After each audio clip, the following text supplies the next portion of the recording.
عائدات اقتصادية، إشعاع دولي، وتطور هام، هي النتائج التي سيحصدها المغرب من المشاركة في تنظيم مونديال 2030، سواء على المدى القريب أو المتوسط وحتى البعيد، وهو ما تبين من خلال تجارب سابقة، كانت آخرها في قطر التي استضافت كأس العالم 2022، وبلغت عوائدها المالية نحو 17 مليار دولار، كعوائد مستقبلية وآنية.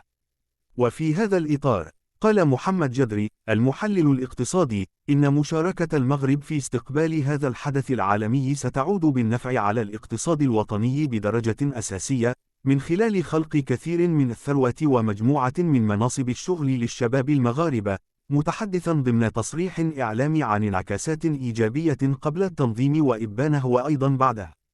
وقال جدري إنه قبل التنظيم سيتم تسريع تجهيز مجموعة من البنيات التحتية، كالطرق والفنادق والمطاعم، وهو ما سيخلق مجموعة من مناصب الشغل.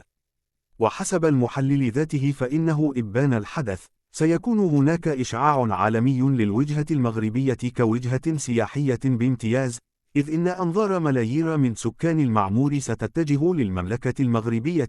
ناهيك عن مجيء المشجعين والمشجعات.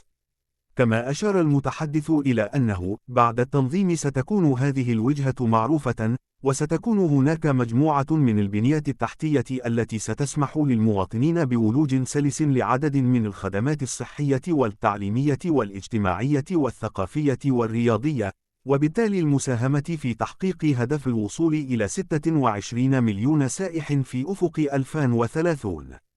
من جانبه قال المحلل الاقتصادي رشيد ساري، إن قطاع الرياضة بالمغرب لا يساهم إلا ب0.5% في الناتج الداخلي الخام، حسب آخر تقرير للمجلس الاقتصادي والاجتماعي والبيئي، موردا أن فرصة تنظيم كأس العالم بعد 7 سنوات تطرح إيجابيات على المستوى القريب والمتوسط وأيضا البعيد.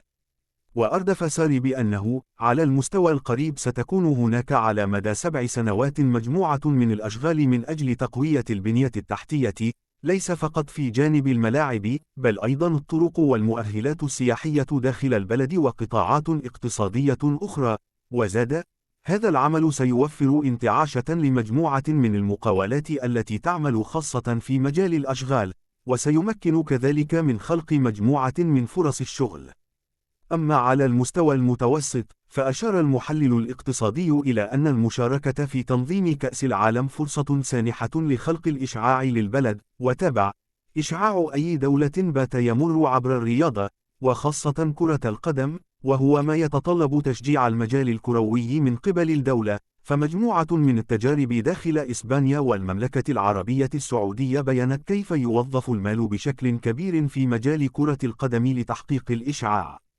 ولفت المتحدث إلى أن الحدث العالمي سيساهم في استقطاب مجموعة من السياح، وهي فرصة لنتمكن من التعريف بخصوصيات المملكة، وعقد مجموعة من الندوات للتعريف بمؤهلات المغرب الاقتصادية في المجال الصناعي والفلاحي والسياحي وغيره، مردفنا: هذه فرصة يجب أن نستغلها بشكل كبير. فمثلا دولة قطر حينما نظمت كأس العالم كانت بجانب هذا التنظيم مجموعة من الورشات والاجتماعات واللقاءات، للتعريف بما تتوفر عليه البلاد. وخلص ساري إلى القول: على المدى البعيد، يجب أن نستغل هذه الفرصة بشكل كبير جدا لتسويق جيد لما نتوفر عليه من مؤهلات وطاقات. إذا لم يتم استغلال الفرص بشكل كبير ستكون كل الاستثمارات بدون جدوى.